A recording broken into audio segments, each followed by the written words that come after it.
স্বপ্ন, সাধনা আর বিশ্বাসে গড়ে উঠল মনসা মন্দির। তাঁতিপাড়ায় স্বামী স্ত্রীর এক অনন্য দৃষ্টান্ত।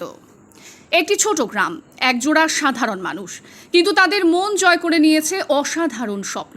বীরভূমের রাজনগর ব্লকের তাঁতিপাড়া ধীবর পাড়ার গৌতম ধীবর ও তার স্ত্রী ঝুম্পা ধীবর প্রমাণ করে দিলেন, ইচ্ছে শক্তি থাকলে কিছুই অসম্ভব নয়। জনসাধারণের মঙ্গল কামনায় ভক্তি আর বিশ্বাসকে সঙ্গে নিয়ে তারা নিজেরাই গড়ে তুলেছেন এক মনসা মন্দির। এ যেন শুধুই এক ধর্মীয় স্থান নয়, এ এক স্বপ্ন পূরণের গল্প। বক্রেশ্বর সতীপীঠ থেকে আনা হয়েছে 108টি পবিত্র শ্বেত গঙ্গার জল ভর্তি কলস। সেসব কলস নিয়ে বর্ণাঢ্য শোভাযাত্রায় মুখরিত হয়ে ওঠে গোটা ধীবরপাড়া। ঢাকের বাদ্যি, শঙ্খধ্বনি আর ভক্তিমূলক সঙ্গীত যেন বলে দিচ্ছিল, এখানে মানুষের বিশ্বাস আজ মূর্তি ধারণ করেছে।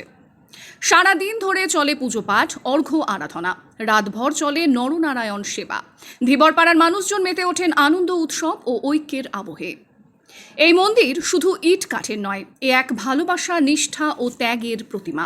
গৌতম ও ঝুম্পা ধীবর দেখিয়ে দিলেন, বড় উদ্যোগের জন্য বড় সম্পদ নয়, প্রয়োজন শুধু বড় মন আর অটল সংকল্প। স্থানীয় এক প্রবীণ বলেন, এমন কিছু মানুষ থাকেন যারা আলো জ্বালান আর বাকিরা সেই আলোয় পথ খোঁজেন। গৌতম ও ঝুম্পার সেই আলো আজ ধীবরপাড়ার আশার প্রদীপ।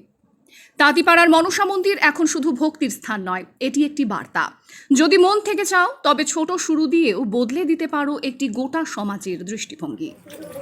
আমরা বীরভূমের তাঁতিপাড়া রাজনগর ব্লকের অন্তর্গত তাঁতিপাড়া ধীবরপাড়া মা মনসা মন্দির আমরা এখানে একটা স্থাপিত করেছি সবারই মঙ্গল কামনার জন্য। আমরা খুব খুশি। বক্রেশ্বর থেকে আমরা 108টা মেয়ে জল আনা হয়েছে, গাছ বেড়া হবে, মায়ের ঝাড়া বেড়া হলো, মায়ের এখনো হোমযজ্ঞ চলছে।